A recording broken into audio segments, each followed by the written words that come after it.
Tuhan Yesus si Parman, au biru-biru nado, Yesus ko di horohaku, sai ihu tonoku ho, sai ihu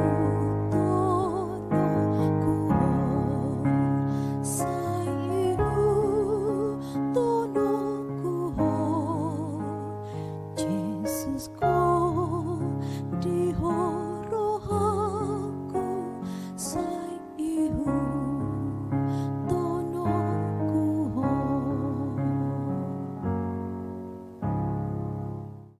Selamat pagi dan salam sejahtera untuk kita semua. Bapak Ibu saudara terkasih, di pagi hari ini kita kembali berjumpa untuk mendengarkan firman Tuhan tentang cara Tuhan mengasihi manusia.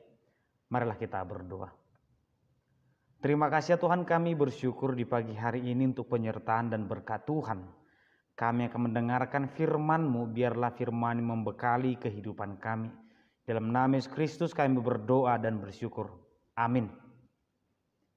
Firman Tuhan tertulis di Yesaya pasal 41 ayat 14.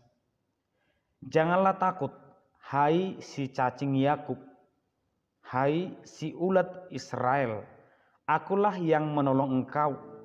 Demikianlah firman Tuhan, dan yang menebus engkau ialah yang Maha Kudus, Allah Israel. Una komabiar ale gia Jakob, hamu jolma sihotik sian Israel, ahu do mengurupi ho ninna Jahoba do hot sililuhon ho nabadiani Israel. Demikian pembacaan firman Tuhan. Bapak Ibu saudara terkasih, kita mungkin pernah berada di posisi berjumpa dengan seseorang yang kelakuannya sungguh menjengkelkan, bahkan ingin berjumpa atau mengingat namanya pun kita tidak mau, karena bagi kita kehadirannya itu ya sumber masalah, hanya kekecewaan karena dia melakukan satu kejahatan yang sangat berat. Dan ini mungkin terjadi di beberapa daerah. Perilaku seseorang disebut sebagai perilaku yang tidak terampuni, perilaku yang sangat keji, bahkan muncul perkataan sangat menjijikkan. Ada orang yang tidak mau berjumpa ataupun mengusir mereka, tapi mungkin itulah pilihan yang paling mudah, pilihan yang paling aman, tidak ingin berkomunikasi atau melampiaskan amarah.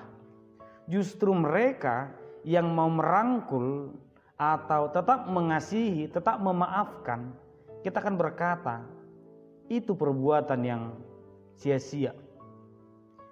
Mengampuninya, merangkulnya, mendoakannya, itu adalah perbuatan yang tidak berguna.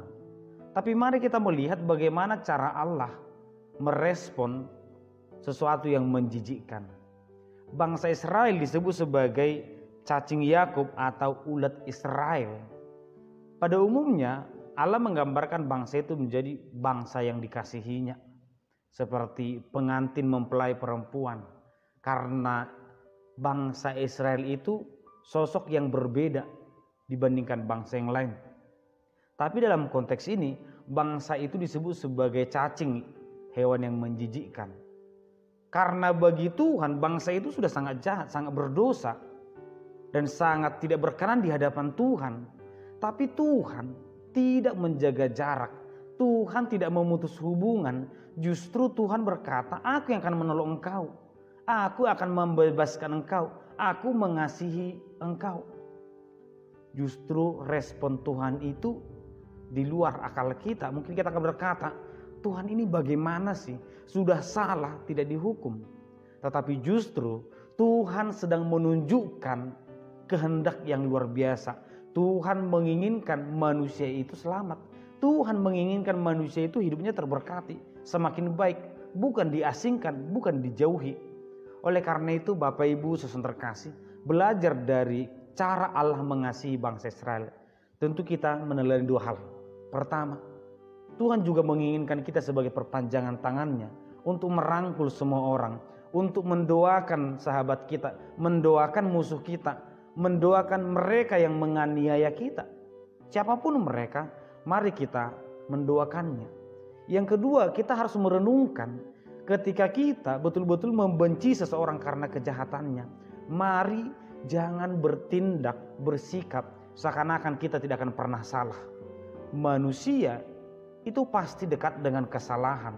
Sehingga marilah saling mengampuni, saling mengasihi, saling menerima. Karena akan tiba saatnya setiap orang itu ditolong, menolong, diampuni, mengampuni. Itulah yang Tuhan kehendaki. Bagaimana juga kita bersikap, berperilaku kepada sesama kita. Tuhan memberkati kita. Kita berdoa. Terima kasih ya Tuhan, kami bersyukur di pagi hari ini untuk firman yang kami dengarkan.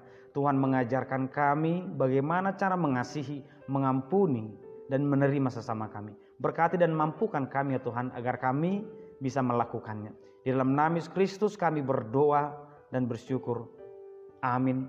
Anugerah dari Tuhan Yesus Kristus, kasih setialah Bapa, dan persekutuan Roh Kudus kiranya menyertai kamu sekalian. Amin.